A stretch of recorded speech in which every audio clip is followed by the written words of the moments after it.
একটা 10 বছরের মুসলমান বাড়ির ছেলে প্রতি শুক্রবার করে লুঙ্গি পরে, পাঞ্জাবি পরে, মাথায় টুপি পরে কোথায় যায়? মসজিদে যায়। ওকে ডেকে জিজ্ঞাসা করবেন, হ্যাঁ রে করিম কোথায় যাচ্ছিস? ও বলে নামাজ পড়তে যাচ্ছি। ও চলে যাওয়ার পরে নিজের বিবেককে প্রশ্ন করবেন, কি বলে গেল? নামাজ। নামাজ আজ, কালকে নয়, নামাজ। 10 বছরের ছেলে হয়ে আজ থেকে নামাজ পড়ছে, আল্লাহকে ডাকে, খোদাকে ডাকে, ঈশ্বরকে ডাকে। হিন্দু বাড়িতে একটা 80 বছরের বয়স্ক লোক, তাকে তুলসীর মালা গলায় পড়তে বললে সে বলে আমার এখনো অনেক সময় দেরি আছে। কেন দেরি আছে তুমি বলছো কেন? মনে রাখবেন সব সময়। হ্যাঁ, আপনাদের দক্ষিণ 24 পরগনা গানে এলে আমাকে অনেক সময় অনেক মানুষে মাঝে মাঝে প্রশ্ন করে, কৃষ্ণদা আলী বলুন, এই যে গলায় যে এত মোটা মোটা কাঠির মালাগুলো পরেছেন, এতে কষ্ট হচ্ছে না? মানে শীতকালে তো যেমন তেমন, গরমকালে তো ঘষা লাগলে গলায় তো ফোড়া হয়ে যাবে। আপনি কি বলছেন? বলে না আমি কিছু বলিনি, আমি বলছিলাম যে সিজনের সময়টা পড়লে হতো না, মানে কার্তিক মাস থেকে শ্রাবণ মাস আমাদের গানের সিজন, ওই ব্যাস, তারপর সিজন চলে গেল। আরে মালা কি সিজন ব্যবসা নাকি? মালা সকলে পরবে, এ কি মাদুর ব্যবসা? গরমকালে চলবে, শীতকালে চলবে, মালা সবাই পরবে। যে নিরামিষ খাও সব পরবে, যে আমিষ খাও সব পরবে, প্রত্যেকে মালা পরবে। তবে যে নিরামিষ খায় সে মালাটা কণ্ঠের সঙ্গে লাগিয়ে পড়বে, আর যে আমিষ খায় মালাটা কণ্ঠের থেকে নামিয়ে পড়বে। তবে পড়তে হবে সকলকে। কেন পড়তে বলছি জানো? লাইনে দাঁড়াও তবে তো ডাক পাবে, লাইনে না দাঁড়ালে ডাক পাবে কি করে? মালা পরো। আমেরিকান থেকে মায়াপুরে এসেছে, ইসকনে এসেছে, হরে কৃষ্ণ বলতে পারে না, বলে হরে কৃষ্ণ, হরে কৃষ্ণ। উচ্চারণ হয় না তো কি করে বলবে? কিন্তু দুঃখটা কি জানেন? ওরা বলতে পারে না, তুমি বলে আমি বলতে পারি কিন্তু বলবো না। সব সময়ের জন্য মনে রাখবেন, মালা পড়া থেকে পড়বেন, কেউ যেন মালা পড়া থেকে বাদ না যায়। তুলসীর মালা। অনেকে আমাকে বলে, কৃষ্ণবাবু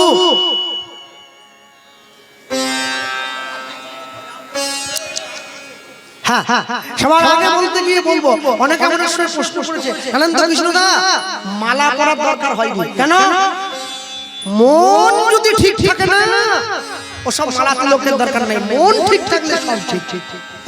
তাহলে আপনাদের জামতলা পুলিশ স্টেশনে যে লোকটা পুলিশের চাকরি করে, কালকে সকালবেলায় গামছা কোছা দিয়ে অফিসে চলে যাবে থানায়। পুলিশ যখন ওকে বড়বাবু জিজ্ঞাসা করবে, কি ব্যাপার তোমার পোশাক নেই কেন? ও যদি বলে স্যার মন যদি পুলিশ থাকে না, পোশাকের দরকার হয়, গামছা পরে ডিউটি দিয়ে দেওয়া যায়। মনে রাখবে সব সময়ের জন্য তুলসীর মালা কেউ ভুলবে না। একটা মসজিদে যে ইমাম সাহেব মাদ্রাসা যারা পড়ায় মুসলমানদেরকে আরবি ভাষা কোরআন শেখায়, ওদেরকে ইমাম বলে। একজন ইমাম সাহেব মসজিদে তার ইসলাম ধর্মকে এগিয়ে নিয়ে যেতে যে সাহায্য করে, যে ভূমিকা পালন করে, হিন্দু বাড়িতে হিন্দু সমাজে ব্রাহ্মণ বৈষ্ণবগণ যদি সেই দায়িত্বের এক শিখি পালন করত, আজকে সনাতন ধর্ম সবার উপরে চলে যেত। সব সময় মনে রাখবেন, কোনদিন নিজের ধর্মকে ভুলে, জাতীয় অভিমানকে ভুলে এগিয়ে যেতে পারবেন না। 25শে ডিসেম্বর বাঙালি কেক খাবে না, 25শে ডিসেম্বর পিকনিক করবে না। যীশু খ্রিস্টের জন্মদিন আমাদের নয়, 33 কোটি দেবদেবী আছে আমাদের। আমরা যিশুর ঠ্যাং ধরে খাঁচা খাঁচা করব না। বাঙালি 25শে ডিসেম্বর পালন করবে না। সব সময় মনে রাখো, তুমি তোমার নিজের কর্মের প্রতি হও, অন্যের কর্মকে টেনে নয়। ভক্তমণ্ডলী মায়েরা, হরিদাস ঠাকুর চলে গিয়েছে। যেদিন থেকে হরিদাস ঠাকুর চলে গেল, রঘুনাথ দাসের অন্তরে প্রেম উকি দিল। কেন? হরিদাস ঠাকুরের কৃপা পেয়েছে। দিন রাত ঘরের কোনায় বসে একা একা কাঁদে। কি বলে? গৌর গৌর গৌর গৌর গৌর গৌর হে গৌর গৌর গৌর গৌর গৌর হে গৌর হৃদয় গৌরানন্দ হরি গৌর গৌর হে গৌর গৌর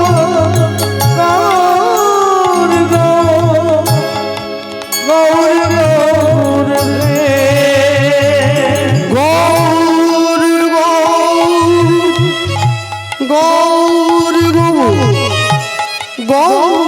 গৌর গৌর হে গৌর গৌর গৌর গৌর হে গৌর গৌর গৌর গৌর গৌর রে গৌর গৌর গৌর গৌর রে। বাড়ির লোকে চিন্তায় পড়ে গেল, কি ছেলেটা চুপ করে আছে কেন? ছেলেটা কারোর সঙ্গে কথা বলে না, কারোর সঙ্গে খেলে না, কারোর দিকে তাকায় না। রঘুনাথ, কি বাবা তুমি গৌর গৌর করে সব সময় ব্যাকুল হয়ে আছো কেন? বাবা আমায় ছেড়ে দাও না, আমি গৌর চরণে যাব, আমি গৌরের কাছে যাব। বাড়ির লোকে বড় চিন্তায় পড়ে গেল, ছেলেটার মন এত চঞ্চল হয়ে গেল কেন? গ্রামবাসীর সঙ্গে সকলে মিলে ডেকে একসঙ্গে আলোচনা করছে। চিন্তা, গ্রামের লোক বলে উঠছে, জমিদার মশাই, রঘুনাথের যে মনটা চঞ্চল হয়েছে, এই চঞ্চল মনটাকে শান্ত করার জন্য উপায় একটা আছে। কি জানেন? একটা বিয়ে দিয়ে দেবেন রঘুনাথ। বাড়িতে স্ত্রী এলে তাকে দেখলে যদি মনটা সংসারে বসে। হ্যাঁ বাবা, তুমি ভালো বুদ্ধি করেছো, ভালো বুদ্ধি বলেছো। গ্রামের মানুষ, আমার রঘুনাথের মন যদি সংসারে বসে যায়, তোমাদের জন্য উপহার থাকবে আমাদের জমিদার বাড়ির পক্ষ থেকে।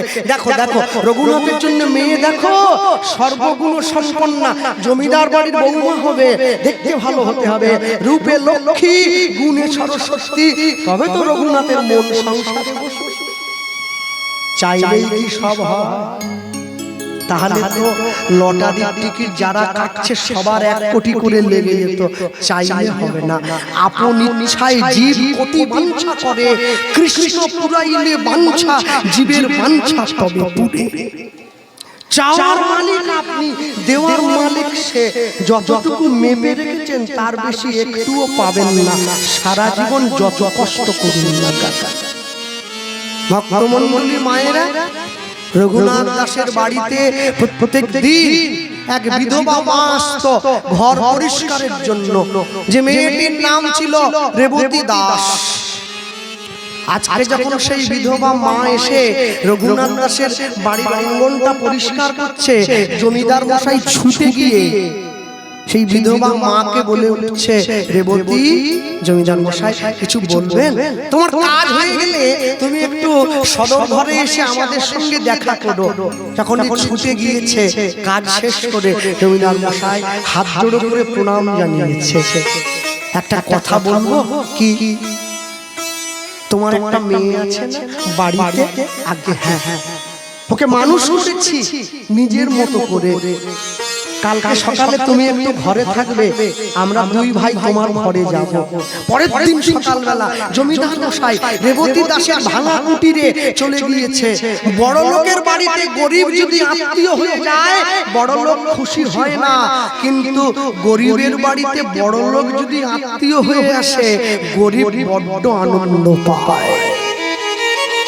আজ এসেছে আমার ঘরে। হ্যাঁ, ভক্তমণ্ডলী, ভক্তিমতী মায়েরা গিয়ে যখন দাঁড়িয়েছে, রেবতী দাসের মেয়ের নাম হচ্ছে কমলা। মা, জমিদার মশাই এসেছে, জমিদার মশাইয়ের পা দুটো ধুইয়ে দাও, পাটা মুছিয়ে দাও। ছেঁড়া শাড়ি পরে মেয়েটা দাঁড়িয়েছে, কি করবে? কিছু নেই। জমিদার মশাইকে প্রণাম করছে। জমিদার মশাই বিধবা মায়ের একমাত্র কন্যা সন্তানের হাতটা ধরে নিয়েছে। মা, একটা ভিক্ষা চাইতে এসেছি, আমায় দেবে? কি বলুন, আমার মতো অভাগিনী, আমার মতো গরিবের কাছে আপনার মতো জমিদারকে কি ভিক্ষা দেব? তুমি যাবে আমাদের ঘরে আমার ছেলের স্ত্রী হয়ে, আমাদের বাড়ির বৌমা। মেয়েটার চোখে জল এসে গিয়েছে, কাঁদছে। কেন জানেন? ভগবানকে বলছে, প্রভু, ভালো স্বামী পাওয়াটা যে সৌভাগ্যের ব্যাপার, এ কথাটা আজ আমি বিশ্বাস করে নিলাম। রঘুনাথের মতো জমিদার, তাকে আমি স্বামী হিসেবে পাবো, এ আমার পরম সৌভাগ্য। তাহলে মা, আরেকটা কথা দাও। আর কি বলুন? তুমি তোমার দেহ দিয়ে, তোমার মায়ায় তোমার ছেলেটাকে, আমাদের ছেলেটাকে ভুলিয়ে রাখবে। কেন জানো? আমাদের ছেলেটা কখনো যেন ঠাকুর ঘরে না যায়। আপনি কি বলছেন? ছুটে গিয়ে জমিদার মশাইয়ের দুটো পা জড়িয়ে ধরলো। আপনি কি বলছেন জমিদার? আপনার ছেলে যদি নেশা থাকতো, মদ খেত, আমি সেই নেশা ছাড়িয়ে দিতাম। মদের নেশা, বিড়ির নেশা ধরলে পরে ছাড়ে, গৌর প্রেমের নেশা কাউকে যদি ধরে, তাকে কি রাখা যায় মায়ার সংসারে? পৃথিবীর কোন শক্তি নাই তাকে বাঁধিয়ে ক্ষমা করো। এই কথা আমি আপনাকে দিতে পারবো না। না না না, তুমি কথা দাও, আমি তোমার পিতৃতুল্য, তোমার হাত ধরছি, কথা দাও। মনে মনে ভাবছে, বাহ বাবা, জমিদার মশাই, আমি আপনাকে কথা দিয়ে দিচ্ছি। সেটা লোক সমাজের দিকে তাকিয়ে মনে মনে ভাবছে, আমার স্বামী যদি গৌরের চরণে যায়, আমি কি আর বাকি থাকবো? আমাকেও তো সে একসঙ্গে গৌরের চরণে নিয়ে যাবে। অন্তত নিজের মঙ্গলের জন্য তো এইটুকু কথা দিতেই পারি। বেশ, দিলাম, কথা দিলাম। আমি আমার নিজের সর্বস্ব দিয়ে চেষ্টা করব আপনাদের ছেলেকে সংসারে বেঁধে রাখার জন্য। বাহ, এই তো, আর আমাদের কিচ্ছু দরকার নেই, কথা দিয়ে দিয়েছো, আমরা কথা নিয়ে নিয়েছি। মনে রেখো মা, সাধু যদি কথা দিয়ে কথা না রাখে, তার সাধুত্ব চলে যায়। মুনি যদি কথা দিয়ে কথা না রাখে, তার মনন চলে যায়। বৈষ্ণব যদি কথা দিয়ে কথা না রাখে, তার বৈষ্ণবতা চলে যাবে। ভক্ত যদি কথা দিয়ে কথা না রাখে, তার ভক্তি চলে যাবে। মানুষ যদি কথা দিয়ে কথা না রাখে, তার মনুষ্যত্ব চলে যাবে। তুমি কথা দিয়েছো মা, তুমি কথা দিয়েছো আমাদের ঘরে যাবে, আয়োজন করো, গোটা হুগলিবাসীকে নিমন্ত্রণ দাও, সবাই আসবে রঘুনাথের বিয়েতে, প্রাণ ভরে পেট পুরে খাবে, দান নেবে, আশীর্বাদ করব, রঘুনাথ যেন সুখী হয়। সকলে মিলে যাচ্ছে, আজ কি আনন্দের শোভা কহবে না যায়। উলুধ্বনি হরি হরি, আজ কি আনন্দের শোভা কহবে না যায়, আজ কি আনন্দের শোভা কহবে না যায়, আজ কি আনন্দের শোভা কহবে না যায়। রঘুনাথের বিয়েতে আজ গ্রামবাসী ধার, রঘুনাথের বিয়েতে আজ গ্রামবাসী ধার, রঘুনাথের বিয়েতে গ্রামবাসী ধার, রঘুনাথের বিয়েতে আজ গ্রামবাসী ধার, আজ কি আনন্দের শোভা কহবে না যায়। নিতাই গৌর হরি হরি, আজ কি আনন্দের শোভা কহবে না যায়, আজ কি আনন্দের শোভা কহবে না যায়। সপ্ত গ্রামের বাসিয়ালি যত নরনারী,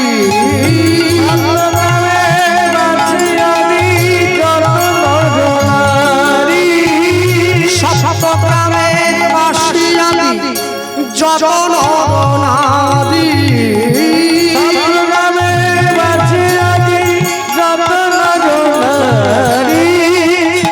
উলুধ্বনি করে সবে রঘুনাথের নিতাই হইল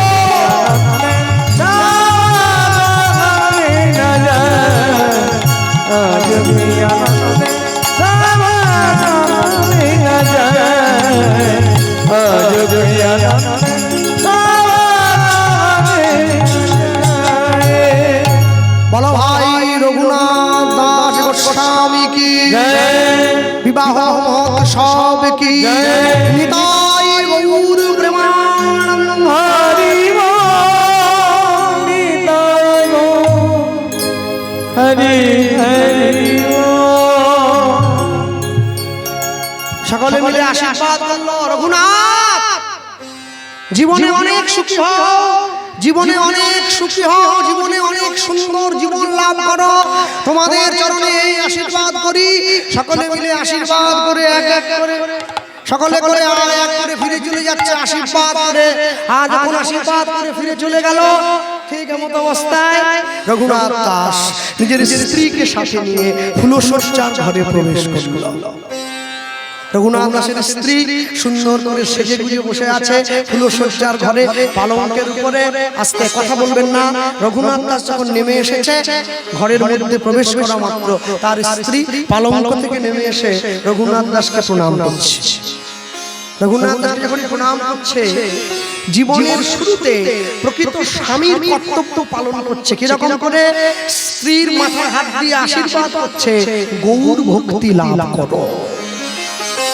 জীবনের শুরুতেই ভক্তির বীজটা পুঁতে দিয়েছে, আর গাছ যখন পুঁতে দিয়েছে ফল তো একদিন হবে। গাছ যখন পুঁতে দিয়েছে ফল তো একদিন হবে। এমনও মানুষ আছে যে রাস্তা দিয়ে চলে গেলে লোকে তাকে ফুল ছড়িয়ে নিয়ে যায়। এমনও মানুষ আছে যে রাস্তা দিয়ে চলে গেলে লোক তাকে চোর বলে সম্বোধন করে। এই চোর! গাছ যে যেমন লাগিয়েছে ফল সে তেমন পাচ্ছে। কর্ম তোমার ভালো হলে ভাগ্য তোমার দাসী, হৃদয় তোমার ভালো হলে ঘরেই মথুরা কাশী। কাজ ভালো করো, ভালো কর্ম করো, ভালো ফল পাবে। খারাপ কর্ম করবে, ফল খারাপ পাবে। চয়েস ইজ ইয়োরস, তোমার উপরে ছেড়ে দেওয়া আছে। ভক্তমণ্ডলী মায়েরা, রঘুনাথ দাস স্ত্রীকে বলছে, কমলা কি দেখছো? কোথায়? এই যে পালঙ্কটা। ও এটা ফুল দিয়ে সুন্দর করে সাজানো আছে। বাহ! কেন জানো? আজ আমাদের ফুলশয্যা। হ্যাঁ হ্যাঁ, রঘুনাথ দাস তার নিজের স্ত্রীকে বলছে, মানুষ যেদিন ফুলের উপরে ঘুমায় সেদিন তার ফুলশয্যা হয়। ফুল যেদিন মানুষের উপরে ঘুমায় সেদিন তার অন্তিম শয্যা হয়। কি আজ আমাদের বিবাহ হয়েছে, বিয়ে হয়েছে, আমরা সুন্দর করে ফুলের উপরে ঘুমাবো, আমাদের ফুলশয্যা হবে। আর যেদিন আমি চিরঘুমিয়ে থাকবো, ফুলটা আমার উপরে ঘুমাবে, সেদিন আমার অন্তিম শয্যা হবে। আমাকে বল হরি হরি বল বলে শ্মশানে নিয়ে চলে যেতে হবে। রঘুনাথ দাস তার স্ত্রীকে প্রশ্ন করছে, তুমি ফুলের উপরে ঘুমাবে না ফুল তোমার উপরে ঘুমাবে? রঘুনাথ দাসের স্ত্রী কথা দিচ্ছে, আমি ফুলের উপরে ঘুমাবো না, ফুলও আমার উপরে ঘুমোবে না। আমি কি চাই জানো? কি? ফুলটা মালা হয়ে সারা জীবন তোমার গলায় থাকুক। তাহলে আমি ফুলটা পাবো, আমি তোমাকেও পাবো, একসঙ্গে দুটো। হ্যাঁ হ্যাঁ, এর জন্য শিক্ষা দরকার, এর জন্য সংস্কার দরকার। স্কুল কলেজে পড়িয়ে ছেলে মেয়েকে এই শিক্ষা কোনোদিন পাওয়া যাবে না। এর জন্য পারিবারিক সংস্কার দরকার। হ্যাঁ, আমরা ছোটকালে যখন আমি নবদ্বীপে যেতাম, আমি দেখতাম অনেক অনেক বাড়িতে বয়স্ক দাদুরা এক কৌটো চাল ভোরবেলা উঠে মেঝেতে ছড়িয়ে দিত। বাড়ির সকলে একটা করে চাল কুড়িয়ে একটা ছোট্ট কাপের মধ্যে রাখতো। চালটা কুড়োনোর আগে একবার করে হরে কৃষ্ণ মহামন্ত্র জপ করতো। একবার একটা করে চাল কুড়োতো, হরে কৃষ্ণ কৃষ্ণ কৃষ্ণ হরে হরে রাম হরে রাম রাম রাম হরে, কুড়িয়ে কৌটোর মধ্যে রাখতো। তা আমি প্রশ্ন করেছিলাম, এরকম করে কি হচ্ছে? তো সেই বাড়ির মালিক উত্তর দিচ্ছে, এতে করে কি হবে জানো? এই চাল কটা কুড়িয়ে যে রান্না হবে অন্ন, সেই অন্নের সঙ্গে চাল কটাকে মিশিয়ে দেবো। কৃষ্ণ নাম বলে কুড়ানো চাল, ওই চালের দানা পেটে গেলে দেহ কৃষ্ণ নামময় হয়ে যাবে। ভক্তি এমনি এমনি পাওয়া যায় না, তার জন্য অনেক কষ্ট করতে হয়, অনেক সাধন করতে হয়, অনেক ভজন করতে হয়। ভক্তমণ্ডলী, ভক্তিমতী মায়েরা, রঘুনাথ দাস তার নিজের স্ত্রীর সামনে হাতটা বাড়িয়ে দিয়েছে, হাতটা বাড়িয়ে দিয়ে বলছে, ফুলশয্যা রাত্রিতে তোমার তো উচিত আমায় কিছু উপহার দেওয়া।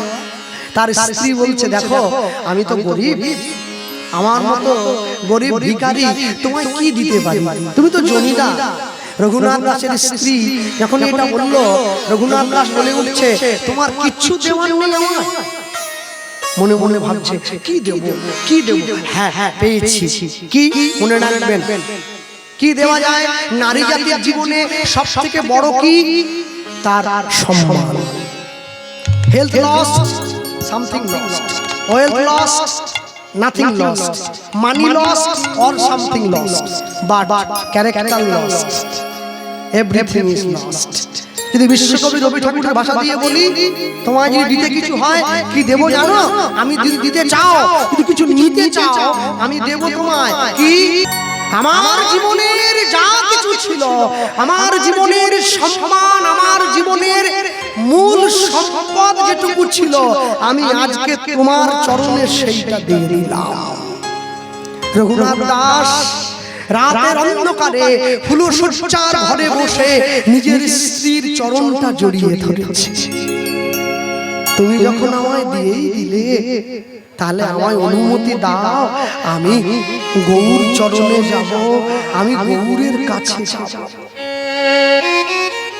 যে যে কথা বলেছে সঙ্গে সঙ্গে বলে উঠছে, না না শোনো না, আজকের রাতটা তুমি ঘরে থেকে যাও, কালকে সকালবেলা কাল না না না শোনো কমলা, আমি আমি আমি সিদ্ধান্ত নিয়েছি, হয় আমার এই দেহটা গৌরের সেবায় লাগবে, না হলে আমার এই দেহটা তোমার সেবায় লাগবে। তুমি ঠিক করো, তুমি যদি কালকে সকালে আমায় যেতে বলো, আমি এই উচ্ছিষ্ট দেহটা নিয়ে তো গৌরের কাছে যেতে পারবো না।